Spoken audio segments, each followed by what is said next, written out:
put out this innocuous tweet, this little tweet here. For the record, I think it's a bad idea that the Canucks haven't come close to icing a proper lineup with just one more preseason game to go after this one. It just feels needlessly risky to have all these new faces with no real chance to build chemistry together. Then I followed up and said, counterpoint, Patrick Laine, you can throw Drew Doughty in that conversation. That feels needlessly risky.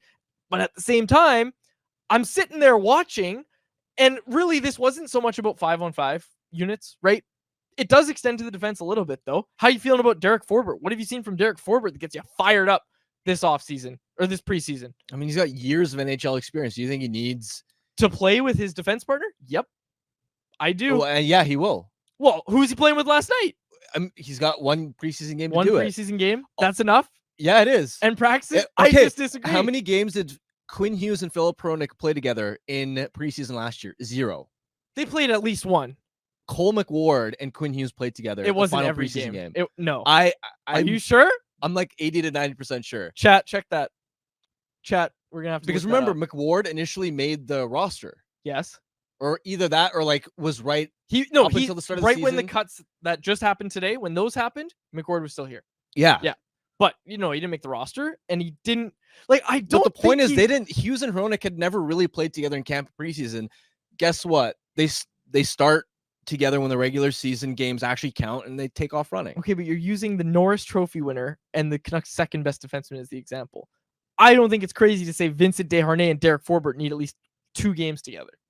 They're going to get one extra preseason game is not going to be the difference between whether they excel or not. October 9th, see how many goals. And also, how many, look around the league. It's not uncommon for teams to ice. Like, you want to know the Ducks roster last night? Let me show you the Ducks. Tell me. I have no idea. Lines. First of all, none of the forward lines or defense pairs that they're actually going to roll out.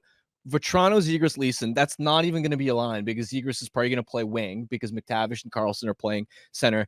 McGinn, Lundestrom, Strome. Again, that's not. I don't know any of these names, but this could be the bottom Ducks 6 roster. guys are all like AHL/prospect guys, and then their D pairs. They have a few NHL guys, but they're not playing with who they're actually going to line up with on opening night. Like Zellweger's not playing with Drew Helleson. Okay, now find me another example that isn't the Ducks. Why don't you find me more examples of your Edmonton? case? Edmonton did not.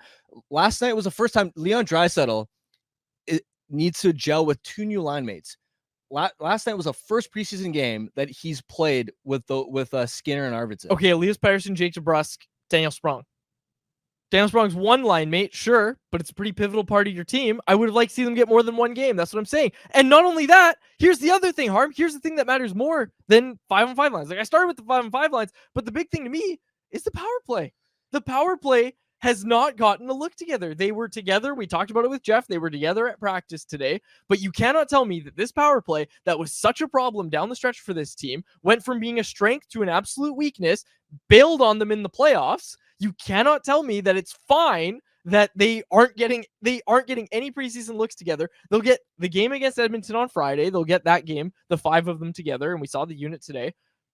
They'll get that game together, but you don't know if you're going to get any power plays in that game. So then the first time that they're going to get game action together is going to be opening night. Maybe, again, if you get a power play. You're comfortable with that? Well, okay. Did you want JT Miller to play banged up? No, that's my point. Is okay if JT Miller's hurt. Like, let's say.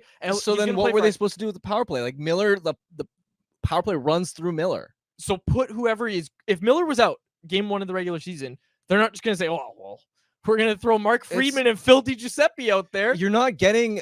Okay, if you wanted you wanted Pettersson, Hughes, Besser, DeBrusk on a unit together last night. Yeah. And which is what I wanted. Insert your 5th guy like Garland. That's just not the same power play because the power play with Miller runs through JT. He's the guy that has the most puck touches. I'm sorry, what are we talking? So if Miller's out at any point this season, are they going to pass on power plays? All I'm saying is you're not losing anything by against Edmonton. You are putting a new guy in a pivotal spot in Jake DeBrusk. This doesn't matter. Putting him in the bumper spot. It does not matter. It does matter. This does not matter. I hope I'm wrong. I'm not even predicting that the power play is going to hit the ground running necessarily at the start of the regular season. All I'm saying is the difference between the power play clicking and not clicking isn't going to be one extra preseason game. Preseason is not real NHL caliber hockey. They're going to get practice preseason together. is for fringe Preseason is for fringe roster players to make their case. The real to takeaway make here, the team or not. the real takeaway here is that the preseason is just too damn long. Like it's so long and it shouldn't deflecting because you lost this. Oh no, lost. We'll see. But this debate will get settled when we see the opening night. And I mean, we already saw the poll question. Again, I made no predictions about whether the power play doesn't mean you've if won. the power play struggles at the start of the season, you cannot make the claim that it's because they didn't have one extra preseason game. It's not because of that. They have a whole week to practice a power play now too. Practice against Derek Forbert. So you wanted some mismatch first unit. I wanted to see them get out there with who wasn't actually going to be on the ice for opening night. If Garland was the guy that comes in, if Miller's hurt, I don't think you're gaining much if you don't have your full five. I think you're gaining much. Your full five or like it doesn't matter. Here to your point, 4 of those guys have played together for like 3-4 years, right? Yeah. So they know each other. You don't know Jake DeBrusk. That's the guy you've got to get reps in that bumper spot. Jake DeBrusk didn't even play the bumper in the preseason, and now he's going to be there in PP1. Come on. Maybe it doesn't matter. Maybe it doesn't matter, but it might. And I'm just saying, get rid of that possibility by giving them at least a couple games together. Look, Edmonton last night, they had their main guys out there except for Evan Bouchard. They also didn't have Zach Hyman. Okay, him too. So they have 3 of their 5. 3 of their 5. Like you've still got McDavid, you've still got Draisaitl in the same game. I know Miller's banged up, so we're dealing with that, and it's a little bit different out here. I just kept looking at the lineup, and especially last night's game, and just said, like, get some more NHL guys in the lineup. And that was my take last night. Again, and to be clear, the power play is like a main sort of like question mark. For sure it is. I'm not saying I'm not concerned about the power play that I'm 100% confident that it's going to hit the ground running. I'm just saying that it's not a big deal that we're not seeing them together until this week for a full week of practices and then for the final preseason game. I don't think that game against Edmonton makes or breaks whether the first unit has success starting opening night. You might be right.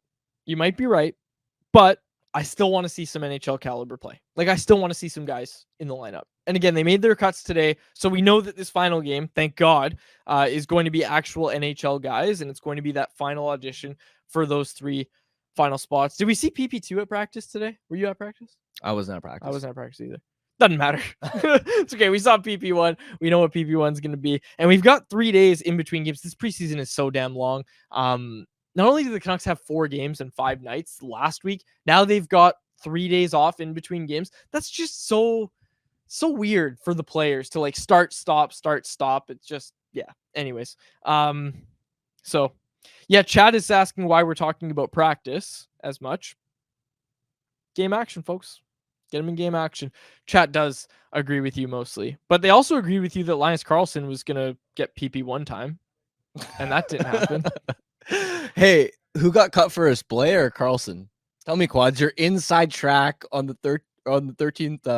That one hurts my brand. That one hurts my brand. When that came out, I was just like, I wasn't surprised. He was bad. Like, he was legit bad in the preseason. And we talked about this right before the show went to air.